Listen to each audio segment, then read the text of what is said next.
Ассалаумағалейкум. Қалдарыңыз қалай, қадірменділер? Қазақстан Республикасының туризм және спорт министрі Ербол Мырзабосынов биылғы 26 қазан мен 4 қараша аралығында Черногорияның Будва қаласында және сол уақытта ақштың Пуэбла қаласында өткен бокстан жастар арасындағы әлем чемпионаттарының жеңімпаздарымен және жүлдегерлерімен кездесіп, жас былғар қолғап шеберлерімен олардың жаттықтырушыларын марапаттады.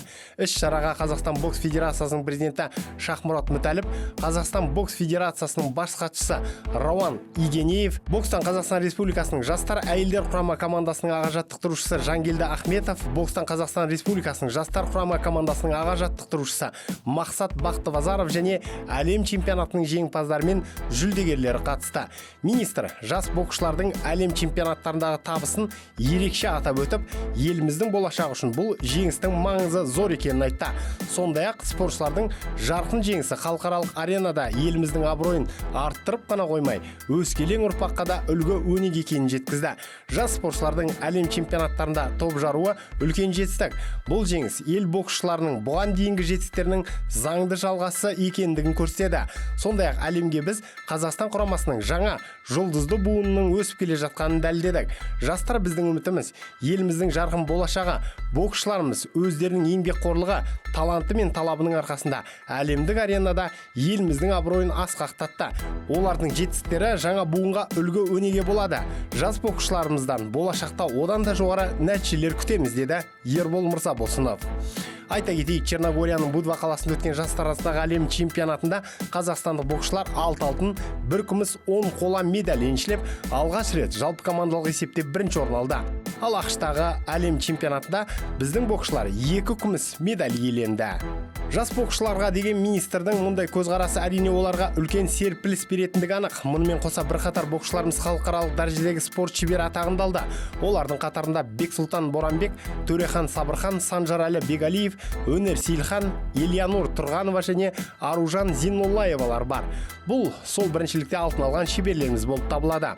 Шындығында бұл елеңдететін жаңалық, өйткені жастар құрамамыз өз тарихында бірінші рет жалпы командалық есепте бас жүлдені жеңіп алған болатын. Енді бұл спортшыларымыз жеткен жетістіктерімен тоқталып қана қоймай, ары қарай да шеберліктерін жетілдіреді деп есептейміз. Өйткені нағыз сынақ олар үшін алда.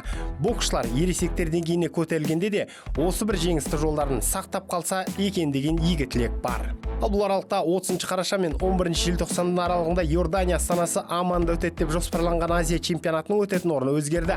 Спортшылардың қауіпсіздігі мақсатында аталмыш турнир енді Таиландтың Чиангмай қаласына ауыстырылды. Турнирді Азия бокс конфедерациясы өткізеді.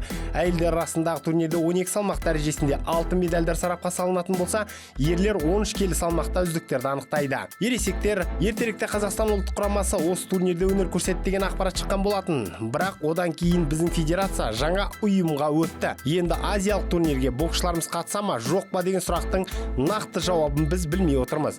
Азиялық бокс конфедерациясы бұған дейін АИБАмен жұмыс жасап келген еді. Қазіргі таңда жолдары қандай деген сұрақта шашық күйінде қалуда. Енді аздап профи-боксқа өтейін. Жеңілмеген қазақ проспектісі Сұлтан Зауырбекте жаңа қарсылас жарияланды. Қазақ патшасы деген лақап аты бар бауырымыз 7 желтоқсан күні Ирландияның Уотерфорд қаласында польшалық Дамьян Врижесинскиймен бокстасады. Бұл туралы Boxrec.com сайт ақпарат таратты. Сұлтан Зауырбек қазір 18 жеңіс, 13 нокаут рекордымен келе жатқан боксшы.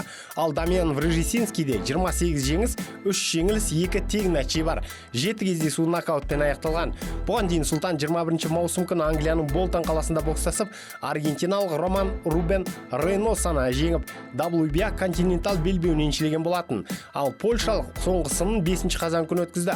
Мұнда ол тағы бір аргентиналық Мауро Алекс Перуэнаны жеңді. Сұлтан қазіргі сәтте чемпиондық белбеуге ең жақын тұрған боксшыларымыздың бірі. Ол 2 беделді ұйым бойынша үздік 10-тың қатарында тұр. Екінші жартылай жеңіл салмақ бойынша боксшымыз WBA рейтингінде 3-ші орында. Бұл ұйымда американдық Ламонт Роу чемпион, ресейлік Альберт Батырғазиев уақытша чемпиондықты ұстап тұр. Бірінші орында грузиялық Отар Эраносян бар. Ал Сұлтанның алдында тағы бір ресейлік Эльнур Самедов тұр. Сұлтанда мұнда чемпиондықтан бір ғана кездесу бөліп тұрғанын көрудеміз. Сондай ол IBF бойынша 7-ші орында орналасқан. Бала тып-тыныш жүріп ақ осындай табыстарға кенелуде. Дегенмен оның танымал болар сәті алда. Польшалық аман-есен ұтатын болса, ол элиминаторлық сынға қол жеткізеді деп ойлаймын. Бейне материал ұнады ма, онда лайк басыңыз, пікір қалдырыңыз. Бұл біз үшін маңызды. Арнаға жазылып қоңыраушаны басып қойсаңыздар, соңғы жаңалықтарды бірден біліп отырасыздар. Уақыт тауып тамашалағандарың үшін рахмет. Қазақ батырларының жеңісті жорықтары молынан болсын.